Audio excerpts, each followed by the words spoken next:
ہم ڈاکٹر صاحب سے پوچھیں گے کہ کچھ مسئلہ ہمارے ہاں یہ بھی جو ہم وجوہات کی بات کر رہے ہیں ریاست مدینہ کے تناظر میں، جب ریاست مدینہ میں طلاقیں کم ہوں گی تو معاشرے میں امن ہوگا، کورٹ کے اوپر، کچہری کے اوپر، تھانے کے اوپر اثر نہیں پڑے گا، ان کیس زیادہ نہیں ہوں گے۔ تو جو طلاق لکھنے والے ہیں ہمارے سامنے یہ بھی کیس آتے ہیں کہ وہ جس نے طلاق دینی ہے وہ کہتا ہے میں نے 1 کہی تھی یا 2 کہی تھی، وہ 3 لکھ دیتا ہے۔ دوسرا اس کے ساتھ یہ بھی آپ ہماری رہنمائی فرمائیں کہ جو عدالتی فیصلے خود طلاق دے دیتے ہیں، اس پر آپ ذرا روشنی ڈال دیجیے۔ آج کے اس موضوع میں یعنی طلاق کے جو اسباب ہیں اس میں جو ہمارے ہاں عدم برداشت ہے اس کا بھی بڑا اثر ہے۔ عمومی طور پر یہ عدم برداشت کا لفظ ہمارے کچھ لوگ اس پس منظر میں استعمال کرتے ہیں، مثلا توہین قرآن یا توہین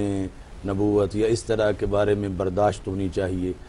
تو جو صبر کا اسلام میں حکم ہے وہ یہ ہے برداشت کہ عائلی زندگی میں اگرچہ خامند کو فوقیت دی گئی ہے لیکن عورت کی زبان سے اگر کوئی ایسا لفظ نکل گیا ہے تو اس میں برداشت ہونی چاہیے کہ یہ اس کو، چونکہ اس کو ویسے ہی الرجال قوامون علی النساء اس کو تاج پہنایا گیا ہے، تو اگر یہ برداشت کے دائرے میں رہے تو پھر بھی طلاق کی شرح بہت کم ہو سکتی ہے۔ اور خاتون جب شریعت اس نے کہا والمرأة راعیۃ فی بیت زوجہا کہ وہ اپنے خاوند کے گھر کی نگہبان ہے، اس کا بہت بڑا مرتبہ ہے، تو اسے بھی یعنی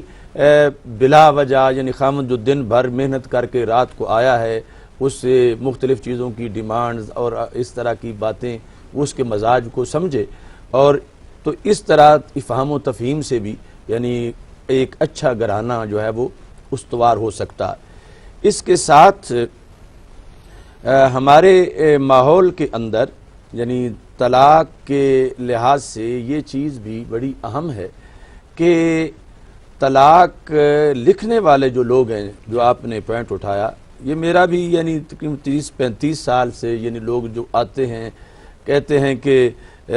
بس میں نے تو اس کو کہا تھا کہ لکھو، اب دیکھتے ہیں تو وہ یعنی گویا کہ کوئی بھی شاید 1-2 بار ایسا ہوا ہو کہ کسی وہ لکھنے والے نے یہ لکھا ہو کہ 1 طلاق، ورنہ جو بھی لکھتا ان کو لفظ پکے ہوئے یہ ہیں کہ 3 طلاقوں سے میں اس کو اپنے اوپر حرام کرتا ہوں، طلاق طلاق طلاق۔ یہ ایک طرح کے جو اسٹامپ فروش جو ہیں وہ انہوں نے پکائے ہوئے ہیں، اور ان کو اکثر بتائے بغیر بھی وہ کرا لیتے ہیں، لیکن وہ شرعاً تو پھر حکم لگ جاتا ہے، لیکن یہ ظلم وہ ڈھاتے ہیں کہ جن کے پاس کوئی اس طرح کی صورتحال میں جا کے اپنی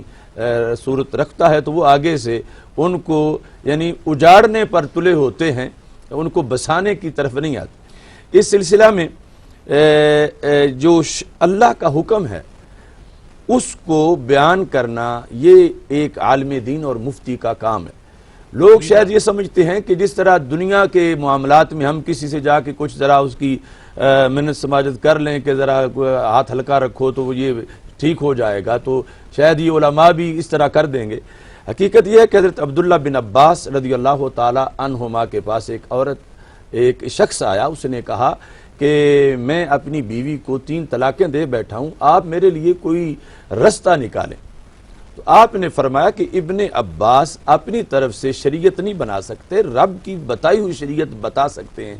تو جب رب نے تیرا رستہ بند کر دیا ہے تو میں تیرا رستہ کیسے کھولوں؟ رب نے فرمایا تھا کہ تم اس کو سنت طریقے سے دو تاکہ پیچھے گنجائش بھی رہے اور تمہارے لیے آسانی بھی ہو آگے فیصلہ بدلنے کے لحاظ سے۔ اب تم نے اپنی گنجائش خود بند کر دی ہے، تو اب اس کے بعد ہمارے پاس اس کا کوئی ایسا حل نہیں ہے کہ ہم اپنی طرف سے تجھے گنجائش دیں۔ تو اس طرح یعنی آج یہ جو طلاق کے مسئلے پر عوامی رائے کو بدلنا بھی ضروری ہے کہ وہ اسے عام نہ سمجھے۔ باقی عدالت کے لحاظ سے جو آپ نے پوچھا تو اس میں واضح طور پر جب قرآن مجید میں ہے بیدہ عقدۃ النکاح کہ نکاح کی گرہ مرد کے ہاتھ میں ہے، یہ جو رب احکم الحاکمین ہے اور وہ اس سے بڑھ کر کوئی رحمت مہربانی نہیں کر سکتا، ہزارہ حکمتوں کے پیش نظر اس نے یہ کنٹرول مرد کو دیا ہے کہ عورت جلد فریفتہ بھی ہو سکتی ہے، جلد بیزار بھی ہو سکتی ہے، فیصلے میں جلد بازی بھی کر سکتی ہے. اگر خود اسی کے ہاتھ میں ہو سکتا ہے وہ پہلے دوسرے دن ہی علیحدہ ہو جائے. تو مرد جو ہے اس کو یہ اختیار دیا گیا، لیکن اب مرد کو چاہیے کہ جب رب نے اسے یہ اختیار دیا ہے تو وہ اس کے لحاظ سے اس اختیار کو غلط استعمال نہ کرے. باقی چند صورتیں ہیں کہ جس وقت مرد جو ہے وہ اہل نہیں شادی کے، تو اس صورت میں جو ہے اس کا طبی معائنہ اور اس طرح کی چیزیں جج جو ہے وہ دیکھ کے وہ تفریق کرے، ورنہ کسی اور کو حق نہیں کہ وہ طلاق دے. طلاق کا حق صرف مرد کا ہے کہ وہ جب ڈاکٹر چاہے. صاحب آپ کیا